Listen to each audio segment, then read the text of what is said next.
So you plan on camping, hiking, backpacking, or otherwise recreating in the great outdoors? How can you prepare? What should you take with you? And what do you need to do if you find yourself in a survival situation? Welcome to another episode of the Idaho Rifleman. Today we're going to talk about just those things.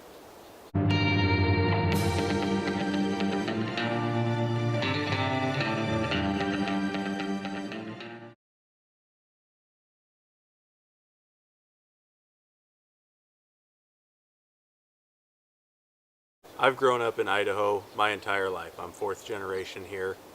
I've basically grown up around the outdoors. When I was younger, I took a number of different 4-H classes on outdoor survival, wilderness survival, hiking, backpacking, camping, all of that. I was part of a search and rescue team for 13 years, and I was a team leader within that organization for 10 of those years. I've taught some fundamentals of outdoor survival, first aid, and search and rescue as well. So this is my setup, and this is what I carry whenever I go out, whether it be hunting. This is my typical hunting pack. For this video, I removed the game bags and all the skinning knives and stuff because that's not really pertinent to what we're talking about, but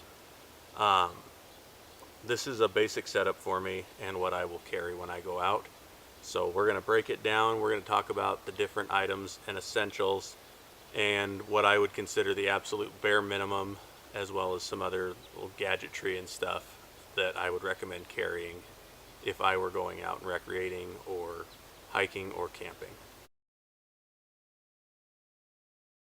Preparation for your trip starts long before you ever leave the house. The mindset and the preparation that you have going into your trip is really what's going to make or break the trip for you. I recommend picking up one of these. It's called Outsmart in the Outback. This is number 2 from Idaho Parks and Recreation Department. It has first aid procedures and backcountry skills. If you open it up, one direction of the page is going to be all of your first aid, but if you flip it over, on the back side of those pages is your backcountry skills. See if you can pick up one of these or something very similar to it. They're small, they're thin, they're easy to just throw in your kit. But read through it first. Actually take some time, prepare, and have the basics of this before you actually need it. Once you find yourself in a survival situation, or I should say if you find yourself in a survival situation, your thinking skills diminish. You're stressed, you're nervous, you're even panicked. But if you have the fundamentals going into it, it's going to set you up more for success. One saying that we use is, if you fail to plan, you plan to fail. So always make sure you have a plan going in. Leave an itinerary with a responsible and trusted individual, family member, or a good friend, that, hey, this is when we're leaving, this is where we're going, this is the route we're taking, this is what we're going to be doing while we're there, and this is when we're supposed to be back. And leave a contingency of, hey, we're supposed to be back at this time. If you haven't heard from us by this time, then something's wrong. So if you say that you're going to be back at this time, and if we're not back by this time, then there's a problem. But then you find a wonderful little parking spot or sightseeing spot on the way back, then that's why I recommend leaving a little bit of a gap of, hey, we should be back by this time, but if you don't hear from us by this time, then something's wrong, and get emergency response coming. First off, let's talk about your campsite. If you're going camping, what's the bare minimum I would recommend there? Rule of thumb, if you're going tent camping, if you don't already have a tent and you're going to find one from the store, half it. What I mean by that is, when you're looking at the person rating, it's a 2-person tent, it's a 4-person tent, cut that number in half for the amount of people that can comfortably sleep in that tent. A 2-person tent has room for 1 person in gear. A 4-person tent will comfortably sleep 2. That's a typical rule of thumb. That's a rule I've always followed because, I'm 6'1", so for me to cram into a two-person tent. It's just me. And I like to keep my gear and everything with me inside the tent. That way it keeps it out of the elements if a rainstorm comes through in the middle of the night or what have you. I just like to keep my gear with me. As far as sleeping bags go, always bring a sleeping pad or ground pad of some kind with you. It's going to help protect you from the ground so you don't wake up so stiff and sore. Maybe that's just an after 30 problem, but the ground is much harder now than I remember it being when I was a kid. So sleeping pad for your comfort, or a blow-up mattress, something. Blow-up mattress you got to be a little bit careful of, because the air inside that will absorb the ambient temperature, and it can be a little bit cold on the colder nights. So foam pads are great. The thicker the better. Make it comfortable for you. As far as your sleeping bag, in the summertime, if you're camping in the summertime, I would recommend, at the absolute bare minimum, a 40 to 50 degree bag, but preferably a 20 degree bag. I've found when I'm sleeping and camping, it's easier to unzip the bag and vent heat out than it is to try to warm back up if you get a cold night. So I always recommend a 20 to 30 degree bag. If you really are serious about it, if you're a really cold sleeper at night and find yourself getting cold frequently at home, I'd go with a 0 degree bag. You never know when the temperatures are going to dip when you're out camping. You can look at forecasts and stuff, but typically I would just recommend going with a sleeping bag that's rated for colder temperatures. You can always vent the heat out, but it's harder to warm back up when you get chilled. One of the most fun things about camping is getting to have a campfire, right? That's why it's called a campfire. But with weather conditions, fire danger, and different factors like that, depending on the campsite that you go to, fire is not always the most reliable means of counting on that to cook your food, right? So I would recommend getting either a sterno stove. They make them real small that you can fold up and carry with you, just to throw in your camping kit, or get a portable gas barbecue grill. Something about yay big, and that will give you a backup way to cook your food if fires are not permitted where you're going camping. That is fairly common this time of the year. The more it dries out and heats up, fire danger becomes a very big factor. So having another means to cook your food at your campsite is very beneficial. Now, if you're hiking into your campsite, the gas grill is not a great option, but the small sterno stove is. And it just cans of fuel, basically kerosene, lighter fluid, stuff like that that's inside that sterno can. Light that, and that's where you'll cook your food. Those are fantastic for throwing in your backpack. But focusing mainly on being at a campsite and hiking out from there. You're able to drive to your campsite, and then you're able to go and enjoy the great outdoors and hike from there. I'd say make sure you have a propane or gas portable grill of some kind. Let's talk about food storage for a minute. Whether you're in your campsite or in a survival situation, you need to keep your food stored in a manner that's not going to attract wildlife to your campsite. A lot of campgrounds, especially in bear country, will have lockable boxes that you can store your food in, metal storage containers. So that's an option. You can always store it in your car if you have a car at your campsite. But if you are out and away and you don't have access to any of those things, or you're in a survival situation, one of the most important things you can do is actually hang your food. So I mentioned that I keep my gear inside the tent with me, but my food gets hung in a bag up in a tree. So what that'll look like, take your paracord, throw it over a high branch. Ideally, you want it around 20 feet in the air, so look for a branch that's about 25 feet, 30 feet up. So when you throw your rope over it, you want it to be far enough out that a bear couldn't climb the tree, reach out and get a hold of your food.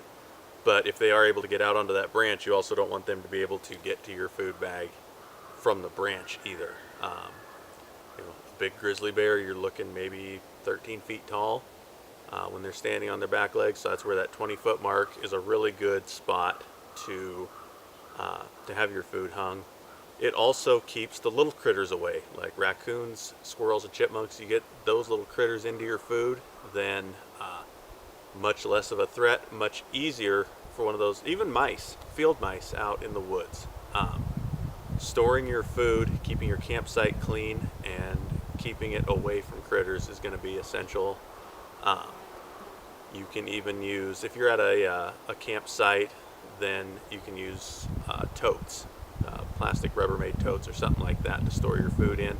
But you need to keep your campsite clean and keep that stuff locked up and put away to where it's not going to draw critters into your campsite. How should you dress for your outdoors excursion? Cotton kills. Plain and simple, as bluntly as I can put that, cotton is going to kill you. If you find yourself in a survival situation, cotton does not release the moisture that it holds. So once it gets wet, it stays wet, and it takes a very long time to actually dry out if it's on your skin. So when the weather turns, it gets cold at night. If you are in wet cotton, it is going to lower your body temperature dangerously, and hypothermia is going to set in. Cotton is not an ideal fabric for being in the outdoors. The recommended fabrics are going to be your nylon, polyester, spandex, your blends of those things, wool or wool substitutes. Now for me, I cannot wear any kind of wool blend, or sensitive skin wool. I can't do it. For some reason, my skin will not tolerate it, so I have to go to a different material, or I have to carry extras of what I'm wearing. If it absolutely comes down to it right now, I've got a cotton nylon blend of sock on. That sock, I know it's going to retain moisture. I know that it's going to be less than ideal in my environment, so I carry multiple pairs when I'm hiking. When these start getting wet, I switch them out, put a dry pair on, and then hang these off of my pack and allow them to dry out and air out as I'm going. And that works out for me, but I know I have to add extra weight to my pack and what I'm carrying just for comfort and survivability. But right now I'm wearing a polyester spandex blend shirt. It's a little bit cooler today. It's about 80 some odd degrees, so this is actually very comfortable in this temperature. The pants are a nylon spandex blend. These are actually from Costco, WeatherTech Vintage. Great brand. Not being paid to say that, but I really enjoy them, find them very comfortable. They're lightweight, they're breathable, and they're very comfortable. My hat is even a polyester hat today for this. So find those moisture wicking fabrics, lightweight, breathable, comfortable, moisture wicking. That's going to be your best friend. Invest in that, and it's going to set you up for success in the event that you find yourself in a bad situation while you're out recreating. Arguably the most important part of your preparation for going out on your trip is going to be your footwear. Without good, proper footwear, you are going to be absolutely miserable. You're going to get blisters, your feet are going to ache and be sore, and at the end of the day, you're just not going to have a good time. So for me personally, I have a Morel mid-rise hiking boot. It covers my ankle and gives me a little bit of support in my ankle for moderate terrain.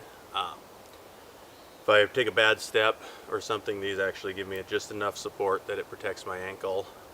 I have a pair of low-rise Morel boots as well that are down below my ankle, but I'll wear those on an improved trail or a very easy terrain trail where I'm not as worried about taking a bad step and rolling my ankle. In the wintertime, or when I'm hiking during hunting season, I wear a full-rise boot. It covers more surface area, gives me a lot more support. When I'm hunting, oftentimes there's no trail at all, maybe a game trail.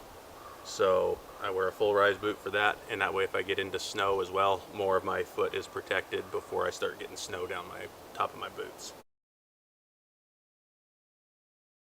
When you're out in the outdoors, I will always advocate and recommend for carrying a firearm. You'll notice I'm carrying in a chest rig today. This is really cool. It's a harness. It's not specifically a holster. Okay, this harness is meant to hold optics. It's meant to hold cases, or you can throw bear spray in it. But it is designed to adapt and hold different devices. So right now I've got mine set up for a holster. It's got the Blackhawk Serpa holster in it.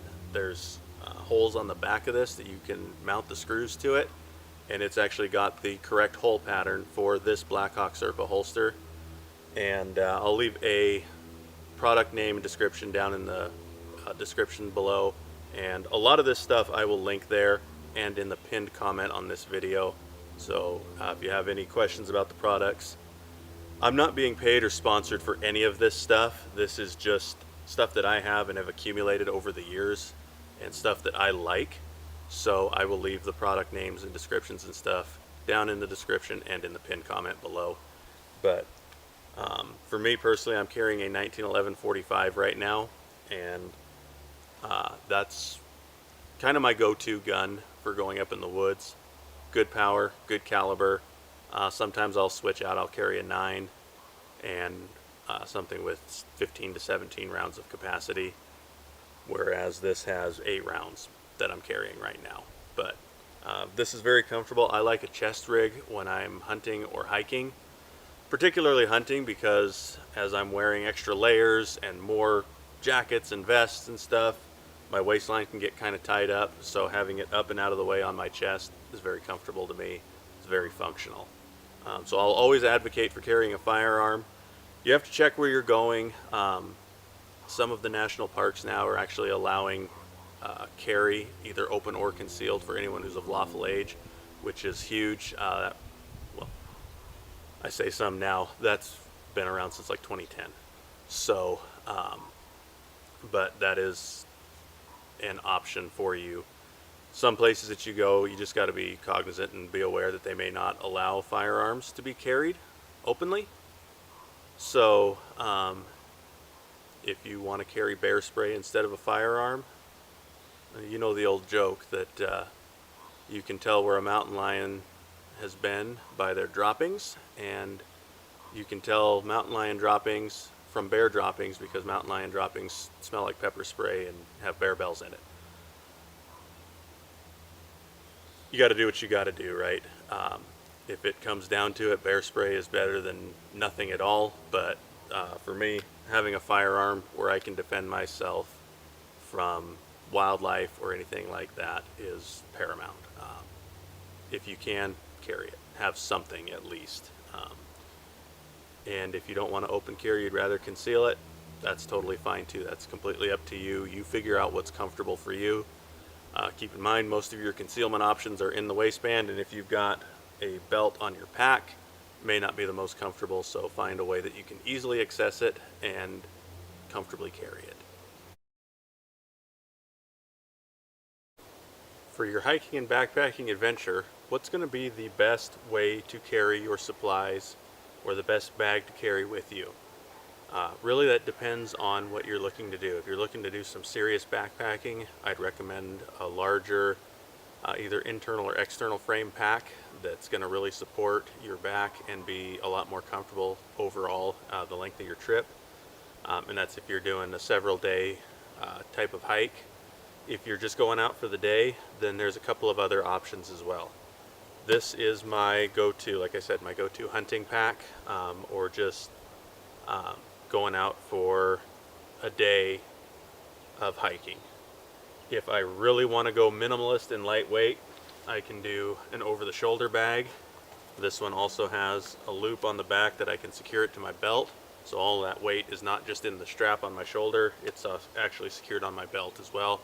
Keeps it close to my body, keeps it from flopping around. So you really just got to evaluate for you what is the right choice. But let's get into what to carry with you when you go out on your hike. what do we actually carry in the pack? That's largely based on your application and personal preference. For me and everything that I do, this is the minimal setup for me of what I would carry with me regularly. Again, that is for me, my experience and my preference. We'll talk about some more minimalist stuff that we can carry in a shoulder bag or something like this. That's an absolute bare minimum that you can carry with you. This is my setup. This is what I carry. So you can go with a water bottle or some kind of a bottle like this, or an Nalgene bottle. On this pack, there's 2 slots for it. It fits 1 bottle on each side, or 2 of the plastic. These are Kirkland. 2 of the plastic water bottles on either side. So depending what you want to do, you can either carry 2 and 2, or you can carry 1 and 1. Ends up being about the same volume of water either way. So it just really depends on what I'm doing and what my water source is. If I'm camping or hunting or whatever and I'm able to bring a case of water bottles with me, then I'll throw water bottles in my pack.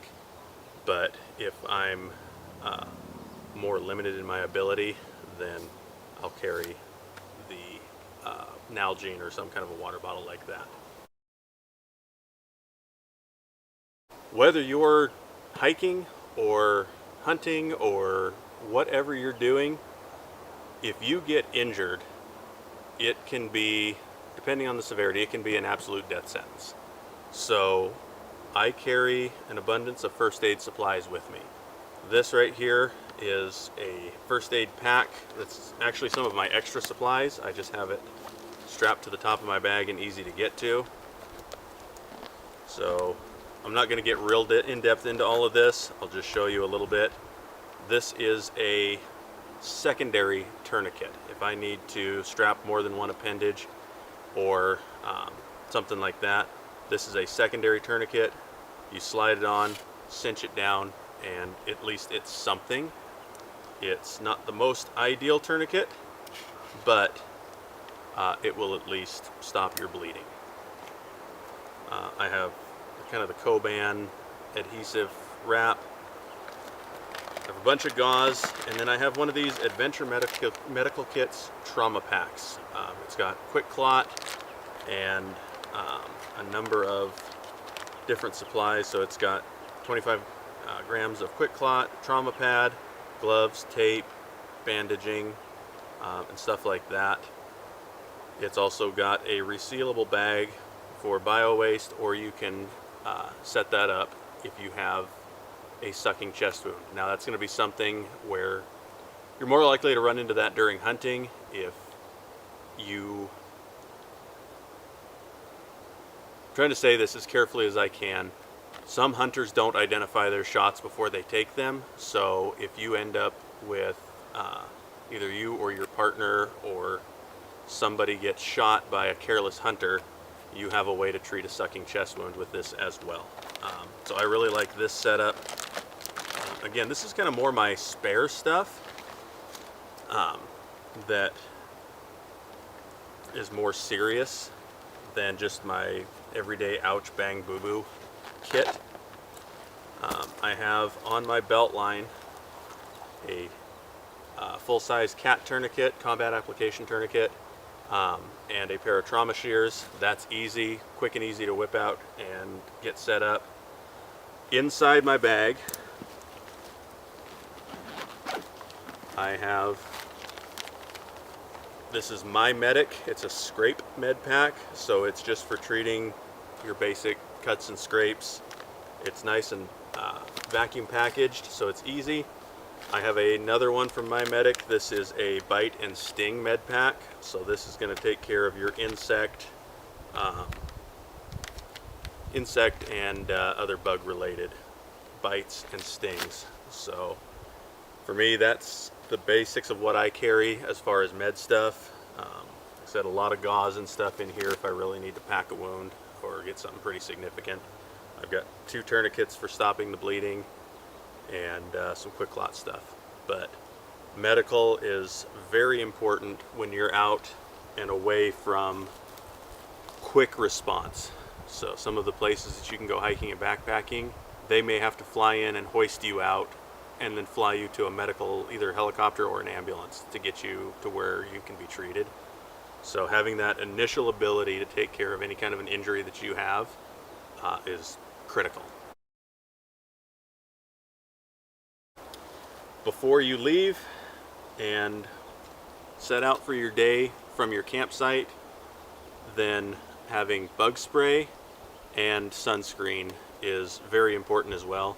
This is Cutter Lemon Eucalyptus. It's DEET free. I really like the lemon eucalyptus bug sprays. I think they work really well. And I am someone that if there's a mosquito within 100 miles, they're with me. They don't leave me alone. So I really like this one. And then the Banana Boat Sport spray on. This is a 50 plus. I'm Irish and Norwegian, so there's a lot of light complexion in my genetics. So the sun is not my friend. This stuff works really well for me. Going more into the pack, like I said, I carry extra garments. So I have socks and undergarments in this Ziploc bag. With the Ziploc, you can really kind of compress it down and get the air out of it. Keeps it dry that way. I have a spare sweatshirt. If you get caught out at night and the weather changes, it's really easy to just add another layer of sweatshirt to what you're already wearing and try to insulate yourself a little bit more. Snacks at water and shelter are probably the primary things that you are going to need if you end up out more than you're planning to be. So me personally, for 4 or 5 months now, I've been doing the keto diet. It's been working really well. I've lost 25 pounds overall, so I'm trying to keep with that as much as possible. So just for generic daily snacking and stuff while I'm hiking, I carry Monk Pack keto bars and Nix protein bars that are keto friendly as well. I also have a packet of liquid IV. This is a sugar-free liquid IV, white peach. It's fantastic. 1-to-1, 1 packet, 1 bottle of water, and it really helps keep you hydrated, keep you up on your electrolytes. That's something really important to make sure that you stay up on if you're hiking, backpacking, and exerting like that. So this is just a small pack of what I carry that I just threw in for this video. I try to add this stuff right before I go out. That way it's fresh and it doesn't just go to waste sitting in the bag. Water. This is a filtration straw, so you are able to take one of these water bottles or even drink it straight out of the source, but you fill up a water bottle like that and then use this as a straw, and it filters the water. Pretty nasty water. It'll take it, clean it right up by the time it goes from here to here, and you're able to drink clean water from basically any source. So something like this is really important. I carry this one in my generic go bag for hiking and backpacking. You can also get something like this. I got this one on Amazon. It's a Sawyer mini filtration. This will do up to 100,000 gallons from freshwater sources, so lakes, rivers, streams. A lot of water sources may look clean, but they have parasites, they have bacteria, they have stuff that will just mess you up. So something like this that'll do 100,000 gallons in its life cycle is fantastic. So I got one of these. I keep this in more of a long-term bag that if I was going to be hiking for 3 days to a week or more, I would carry this with me over the drinking straw. So this is another option of something you can look at. There is a number of granola brands and freeze-dried meals. Mountain House is probably one of the top names in freeze-dried meals for the outdoors. This is the spaghetti with meat sauce. I really like this one. This was another one that I picked up that was a really good buy, and it's actually pretty good. This is Food Supply Depot Wild Mushroom Risotto. This one's a vegetarian mix. I haven't tried any of these or eaten any of these since starting the keto diet, so I couldn't tell you how mixing this into a diet where you haven't been eating flour, corn, rice, stuff like that would go, but this is an option. And really, this stuff, once I'm in a survival situation, I don't care about my diet. I'm gonna eat whatever it takes to keep me alive and get me back home. So that's why I have this stuff still, that I'm not worried about it when it comes to the diet or meal plan that I'm on. I'm gonna take the stuff that's gonna be easy to pack and keep me alive. This granola, this is Amish Wedding all natural cranberry vanilla granola. This stuff is really good, and it keeps not overly well. You really got to watch the shelf life on this stuff, because oats and granola and stuff is not a long-term food. But if you buy a bag of it to take with you when you're going on your trip, then it's fantastic for that. Next in my bag, I have a camp axe, and I carry this just in case I need to build a fire for survival or whatnot, or just generally to have in the campsite. But I keep it in my bag just so that it's always with me. I can use this for building a fire, gathering sticks, twigs, branches, anything I need for my shelter. If I need to build a shelter out and away from my campsite, then this tool is fantastic for that. I added paracord to it, and I added a carabiner to it to just have an extra bit of rope with me. Now let's go into paracord actually. So I got this. This came in a Tac Pack subscription box that I got, and I showcased this in a video a while back, but it has a chem-light glow stick on it. So you break that, strap it to this, pull out a little bit of cord, and you can actually swing it as a way to signal aircraft or rescuers that are coming to find you. Otherwise, it holds a good bit of paracord in here. Pull out what you need. There's a cutter right here, so it's easy to just cut your paracord. And paracord is absolutely essential in my opinion. You can use it for tying down your tent at your campsite. You can use it as a clothesline at your campsite. If you end up in a survival situation, that's how you're going to build your shelter. Stringing it between two trees and using that as a base, it is good for absolutely everything. If you have a fracture in your leg or your arm, you use paracord to build your splint. It is really the baling twine and duct tape of the outdoors world.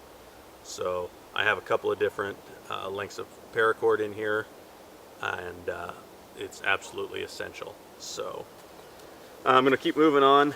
In my bag I have spare toilet roll. That is, you never know when nature's going to call, right? So having that creature comfort with you, second to none. I always carry toilet roll with me.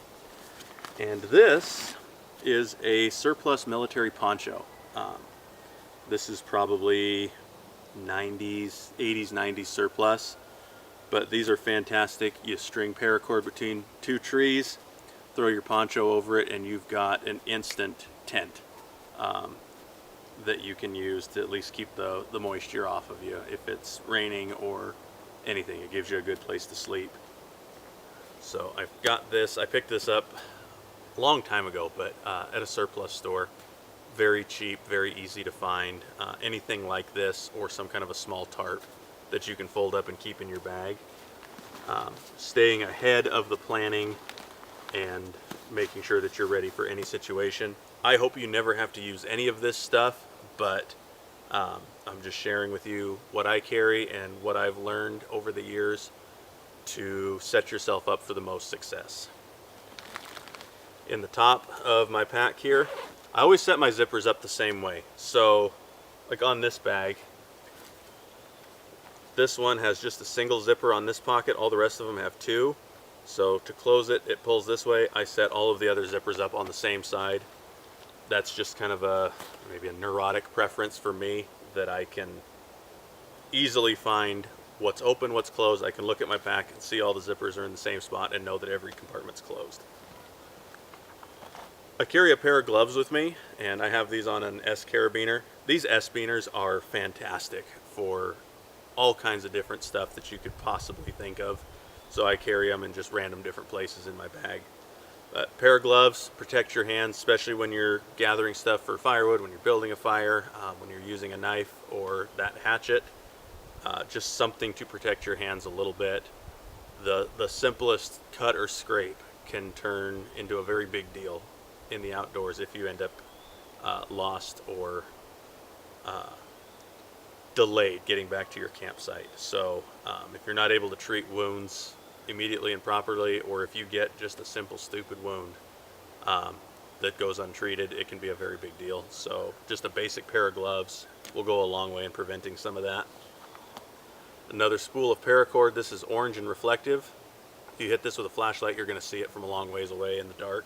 So this is my this is going to be the rope that I use to hang up between trees. I'm gonna use this a lot of different ways to catch visibility, and I'll get to that more here in a second. I also carry a solar battery charger for cell phone, for the radio that I'm going to talk about here in a little bit. These are awesome. So if you can get one of these that's solar powered, then if you manage to find a little bit of cell service, then you can actually make a distress call that way. So I carry that. The second I realize I'm lost, this is coming out, okay? I'm not going to carry my pack with this out because I lose the ability to use these cinch straps and stuff, and this is just wide open. So anything can get into this pack as far as debris goes. But this is coming out, and this pack is getting hung up in the trees in a very significant line of sight, somewhere you're going to see it from multiple angles and multiple directions. That's going to be part of my visual distress signal. Otherwise, it just stays rolled up inside the bag here, right on top.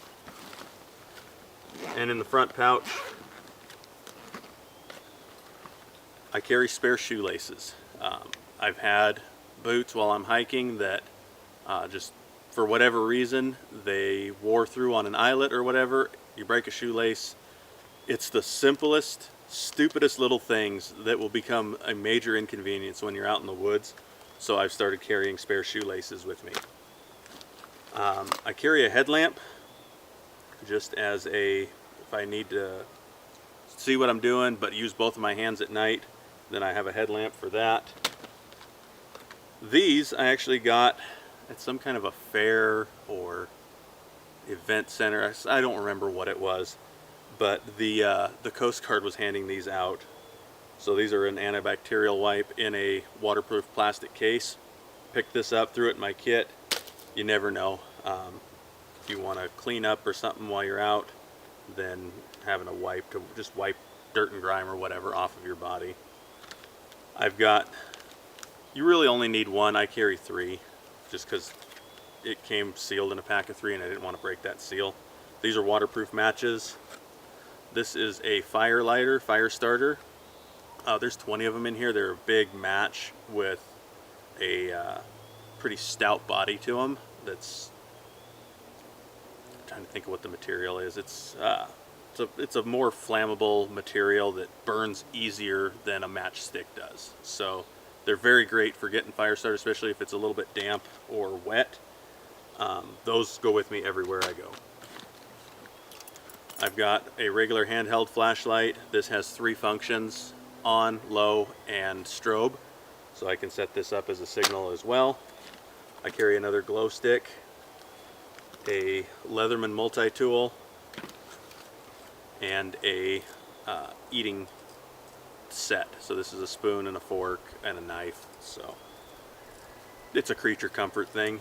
I can use a stick if I need to eat my survival food, but I throw this in. It doesn't add a lot of extra weight. I carry a compass because I carry a GPS and a compass.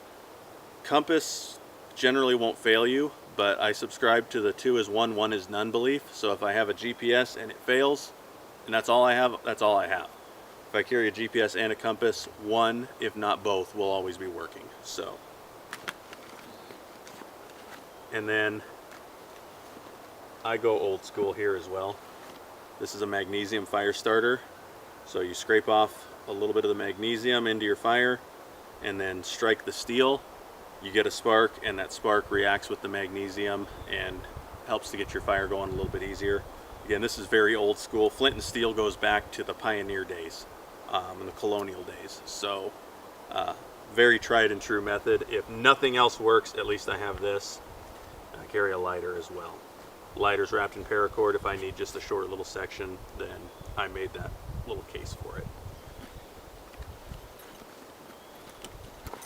I also have a knife sharpener.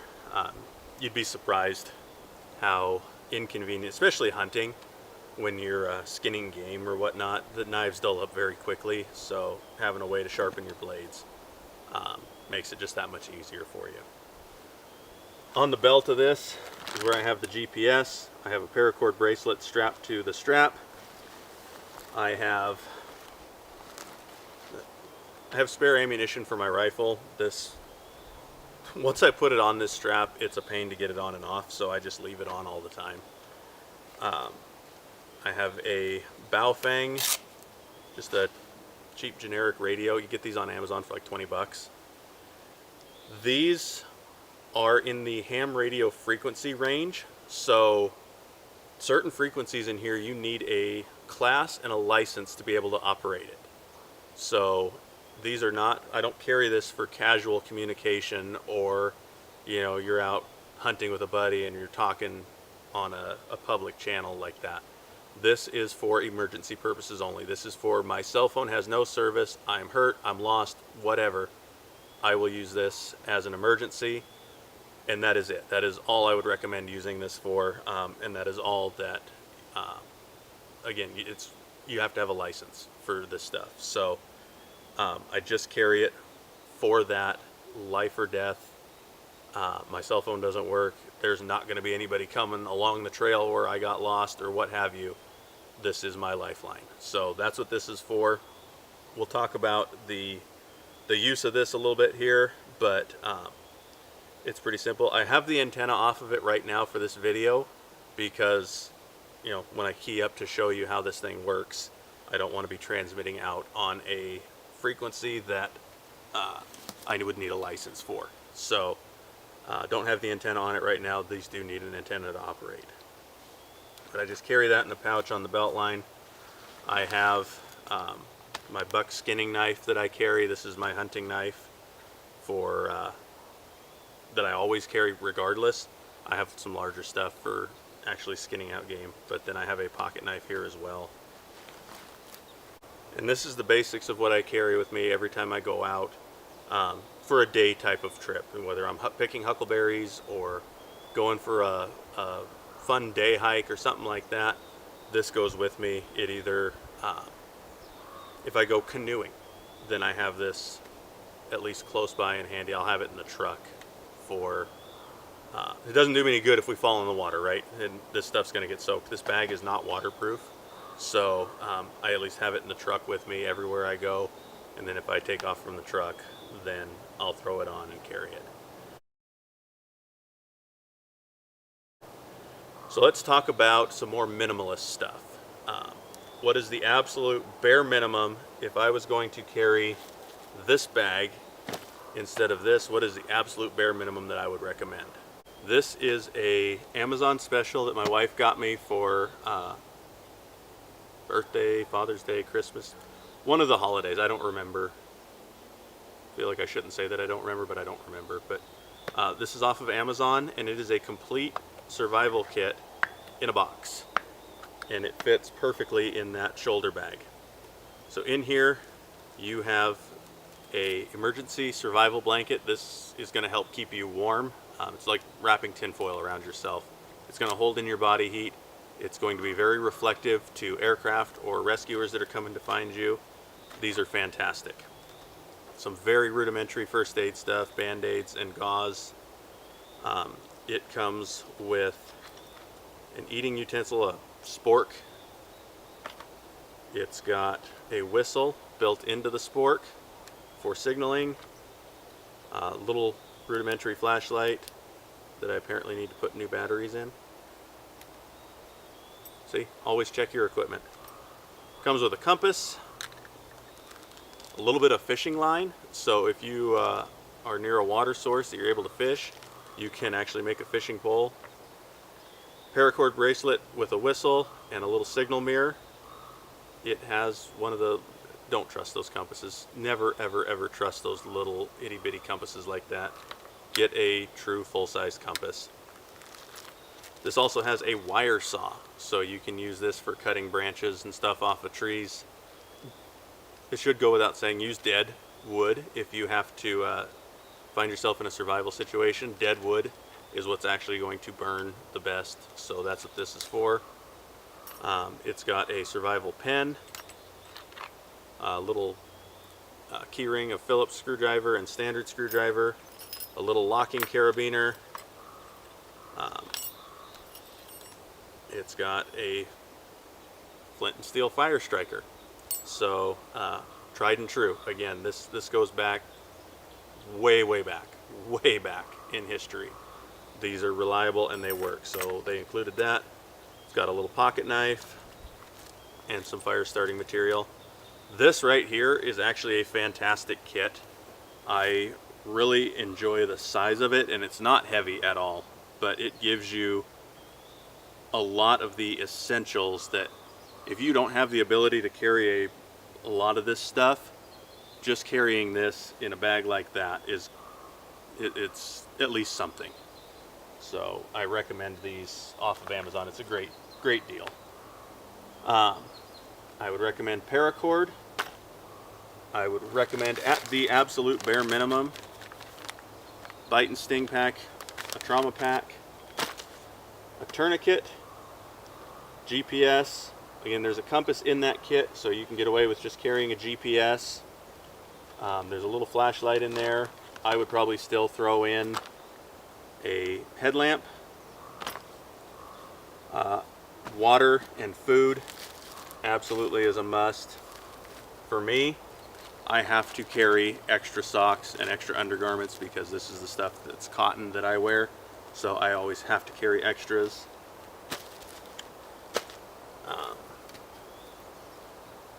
This is going to be at your campsite. Have this stuff at your campsite, but that's going to be part of your kit as well. Me personally, I'm always going to carry gloves, even if I have to throw them in a pocket. And I would probably opt for these. If I had to pick between these and waterproof matches, I'd pick these because they strike like a match, but they burn better, longer, and they're a little easier to get fires going.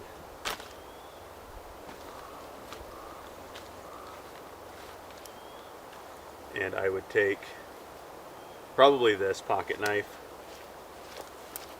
as well.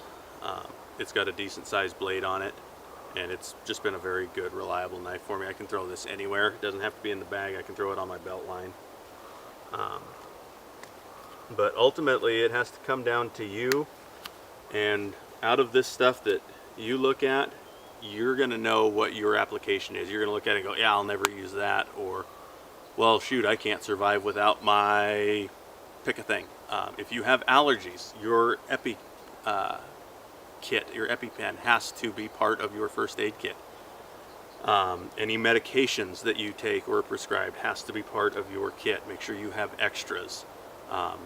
Don't just leave from the campsite, take it and go, oh yeah, I'm good for the day. Because what happens if you get lost on the trail and you need it for tonight, or you need it for tomorrow or the next day? If you find yourself in a survival situation, what are some tips and tricks that are going to help you be the most successful in that event? Ultimately, it comes down to how much preparation you put into ahead of time.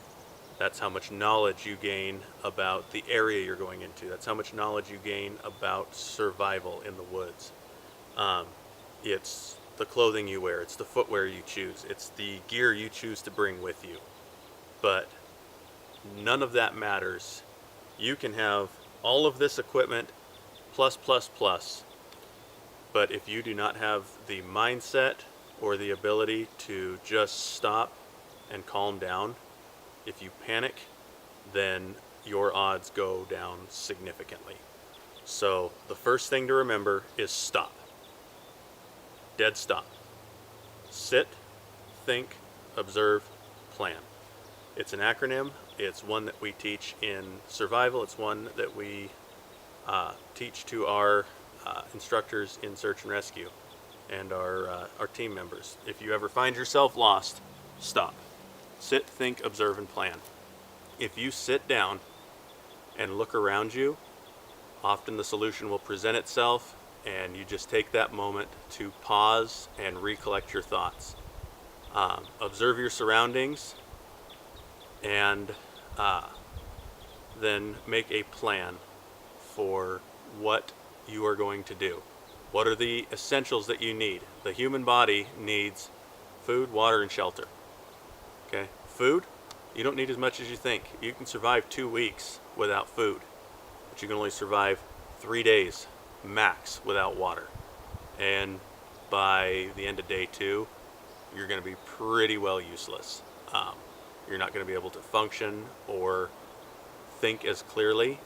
So in that event, your priorities are water, food, and shelter. So find a good spot, get some paracord up, or I'll make a video on shelters and how to build an effective shelter with nothing more than what's around you right now. But if you've got the equipment, then get a shelter up and focus on your survival and being where you are. Don't venture off from your campsite. Just stay put. You will be found. We will find you. I say we. I'm not part of the search and rescue anymore, but you will be found. So focus on your shelter, focus on your food, and conserve the water that you do have. So if you're, ideally you're near a water source somewhere that you can get your filtration going and you have a supply of water.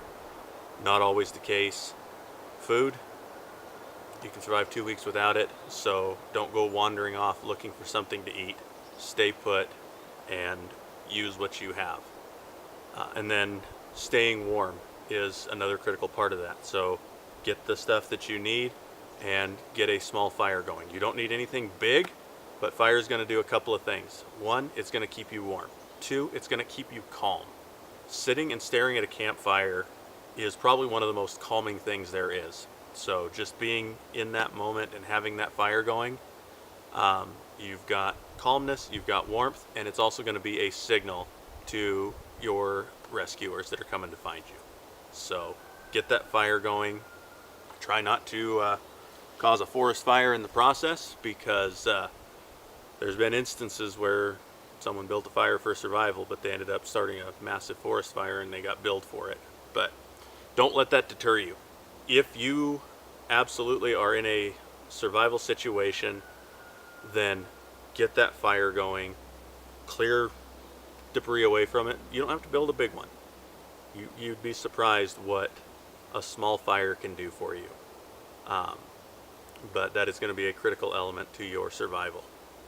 And just keep calm no matter what. Take care of your basic needs and just wait.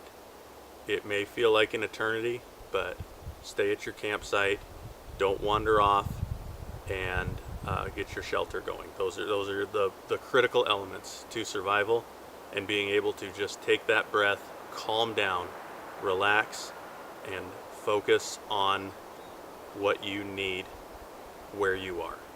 Don't let it get to you. Don't let the panic set in. Stay warm, and I promise you, you will be found.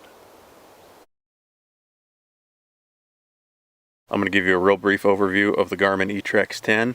This is the GPS that I carry. It's a very basic model, but it has a lot of useful features that you can use. Buttons on here.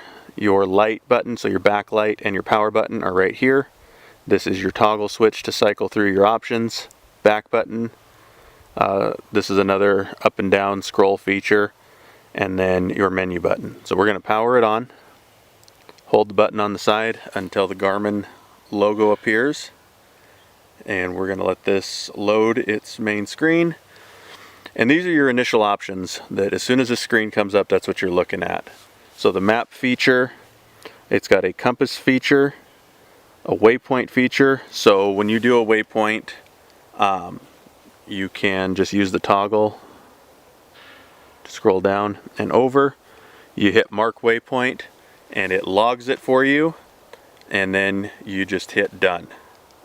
It's that simple. Keep track of what waypoint number that is if you've used multiples, but it'll allow you to track your way right back to your campsite. So set your first point as your campsite, and then as you hike out your trail, then you can set additional waypoints and just track right back to each of those as you go. The waypoint is another quick and easy way to find your GPS coordinates as well. If you need to call for emergency services, then just hit mark waypoint. It'll bring up your GPS coordinates and you just read those off to the dispatch center. So we're going to go back over, we're going to go up to the map feature. We just click down on that, and right there it will allow you to track right back on the waypoints that you've set. That is probably the simplest and easiest way to use this, and that's what I would recommend. Just stay between those two screens to find your way back to your campsite and keep yourself from getting lost. This is going to be a very brief overview of the Baofeng UV5R radio that I have. This radio is very readily available online. Amazon, you can get them for like 20, 25 bucks. They're very inexpensive, but these radios are in the ham radio frequency, so to use those frequencies you need to have a license if you're using them casually. So please only use this for emergency situations that are life-saving, life-threatening situations. And that's if your cell phone is dead, broken, lost, or without service, you are injured, or you are truly lost and have no other means to contact somebody, then use these. Please do not abuse this information. We're able to make this content and have it out on different platforms to save lives and help you survive in a survival situation. But if you abuse this stuff gets flagged and content can be removed. So please just be responsible with this information. To use this radio, the power selector is on top. You just spin it to turn it on, and it'll display two different frequencies. Those two you can select between them with the A or B button, so that you can see the selector move here. You can select between which frequency you're listening to and which frequency you're transmitting on. On the side is your push to talk button right here, PTT. This is a call button. And then on the side you have microphone or earbud adapters that you can put in and use. Again, this requires an antenna to function, but I have it removed so that I can show you when you're transmitting, that red light will appear. This button is going to be your memory, and it also changes between ultra high frequency and very high frequency, UHF or VHF. So whatever frequency you need, you punch it in like a phone number. So I've got this one set to a 146.900. If I want this one set to something different, let's say 147.08. I punched it in like a phone number, and now that radio is set to that frequency. Most of these radios are going to come delivered to you with a block that prevents you from transmitting on emergency services frequencies. So you won't be able to transmit on police, fire department, or any kind of a frequency like that. They're blocked.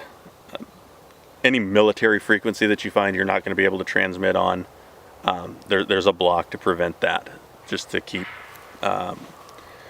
any unauthorized transmissions off. But the ham radio band you can access in the event of an emergency.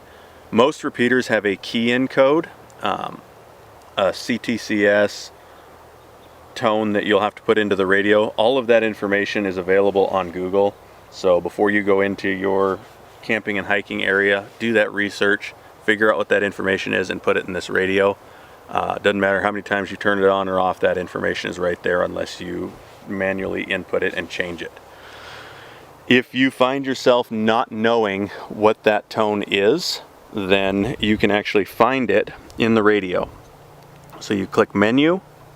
Squelch is a filter on the channel and on the frequency. It basically keeps the static out. It's the easiest way to describe it.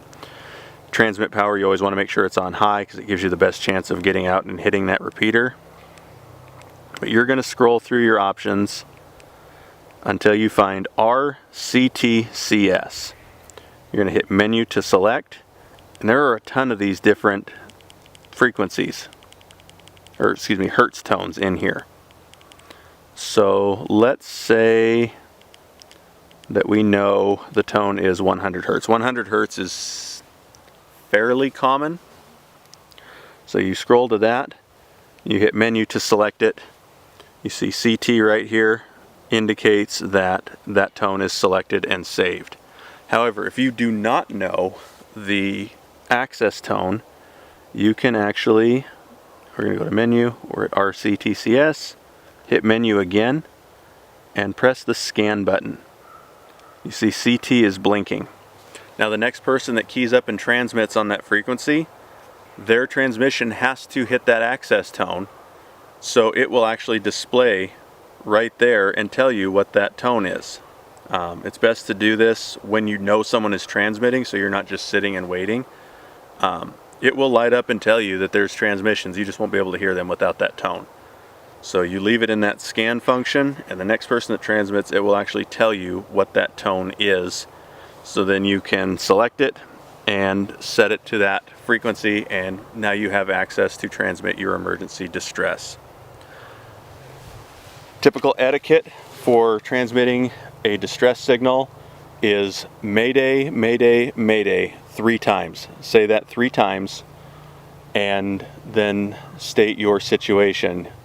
Mayday, Mayday, Mayday. I am hiking in this area. I'm lost. If you have your GPS, then you can have those coordinates available. Don't give them initially. Wait until your Mayday is received and responded to.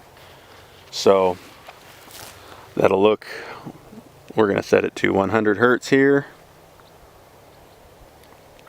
and then we're going to hit exit.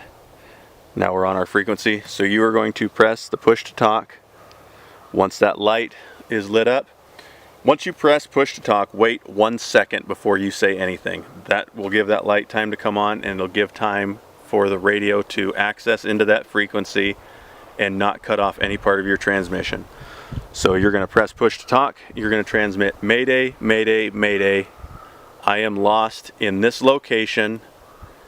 I need emergency response. And then let off the push to talk button. That opens the frequency back up, and that will give someone the opportunity to respond to you. If you just hold that button down the entire time, you're not going to be able to receive a response to your transmission. So hold the radio 1 to 2 inches away from your face, press that push to talk button, transmit your distress. Once someone responds, and so they'll say something to the effect of, hey, this is a ham radio requires a license and a call sign, so they'll respond to you with your call sign. This is so-and-so, go ahead with your Mayday. Then you can say who you are and give your GPS location, your coordinates, or give a general area of, we were hiking on this trail from this campsite, we're a couple miles in, or 2 miles in, 4 miles, 5 miles, however far in you think you've hiked, you're off the trail and you need assistance. And that gives them a location to dispatch emergency response to. Give them an update on, hey, I'm off the trail and I'm injured, I think my leg is broken, or whatever your situation is. Give as much information as possible so they can get the right resources coming to help you. And that's really the long and the short of how to operate this radio in an emergency. I can do a more in-depth video on it later. If you guys are interested, leave a comment, let me know if you'd like to see that. But that is the basics of what is going to get you the help that you need in an emergency. One of the search and rescues that I went on was actually not even with a team. It was when my wife and I were first dating. I think we were actually engaged at the time. But I spent the day with her, hanging out. I was driving back. She was from Central Washington. It was about a 4-hour drive back for me. And right before I left, we found out that she had some family members that had been hiking and were overdue. So, and they were overdue to a point where it was obvious something was wrong and they needed a search party. So I drove home, grabbed my stuff, turned around, drove back, and went out the next morning. And what had happened is they were hiking on a trail. A weather storm moved in and actually washed the trail out on them. They hunkered down and they were missing for a couple of days before they got found. So it was, they were found in good health and in good spirits, but it's just that simple. You can be hiking on a trail, get hit with a squall or a downburst out of a thundercloud, and it washes you right off the trail, and suddenly you're in a life or death survival situation. So it's that simple. Having stuff like this and a mindset of remaining calm and being able to survive. You can have all of this equipment. You can have 4 times this equipment. Everything you could possibly ever need to survive. But if your mindset isn't there, then it's not going to matter. So you have to be able to stay calm. You have to be able to take that breath and calm down. That's ultimately what it takes. This was definitely one of my longer videos, but I hope you enjoyed it, found it interesting and informative. Let me know in the comments down below if you want to see more content like this, or if you want me to do a more elaborated video on certain content like the GPS or the radio. I gave a little bit of a brief overview, but if you want to see something more in depth, let me know in the comments down below. Be sure to leave a like, make sure you're following the channel here. Check out the Idaho Rifleman on Facebook and Instagram. Somewhere around 95 to 97% of my viewers are not subscribed, so I would greatly appreciate it if you just reach down, hit that subscribe button. As always, I hope you all have a fantastic week. Take care, stay safe, and God bless. We'll see you next time here on the Idaho Rifleman.